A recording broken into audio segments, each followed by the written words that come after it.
Guys listen. ഒരു കുട്ടിക്ക് തന്റെ 15ാമത്തെ വയസ്സിൽ ലൈംഗിക അതിക്രമം നേരിടേണ്ടി വരുന്നു. എന്നാൽ പല കാരണങ്ങൾ കൊണ്ട് ഈ കാര്യം അപ്പൊ പുറത്തു പറയാൻ കഴിയുന്നില്ല.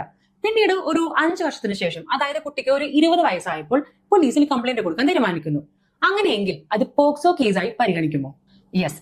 ലൈംഗിക കുറ്റകൃത്യം നടന്നത് പ്രായപൂർത്തിയാകാത്തപ്പോഴാണെങ്കിൽ കേസ് കൊടുക്കുമ്പോൾ വിക്ടിമിന് പ്രായപൂർത്തിയായാലും പോക്സ് ആക്ടിന്റെ കീഴിൽ വരും. അതായത് ഈ ആക്ട് ഒഫൻസ് സംഭവിച്ച ടൈമാണ് ഫോക്കസ് ചെയ്യുന്നത്, not the current age of the victim. So എന്താണ് ഈ പോക്സോ ആക്ട്? കുട്ടികളെ ലൈംഗിക കുറ്റകൃത്യങ്ങളിൽ നിന്നും സംരക്ഷിക്കുന്നതിനായി 2012 നടപ്പിലാക്കിയതാണ് the protection of children from sexual offences act. നമുക്കറിയാവുന്നതുപോലെ ഈ ആക്ട് ജെൻഡർ ന്യൂട്രൽ ആണ്. അതായത് ആൺകുട്ടികളും പെൺകുട്ടികളും ഒരുപോലെ ഇരകളാകാം. Penetrative sexual assault, sexual harassment and using a child for pornographic purposes, ഇതെല്ലാം ഈ നിയമത്തിൽ ഉൾപ്പെടുന്ന സെക്ഷൽ ഒഫൻസസ് ആണ്.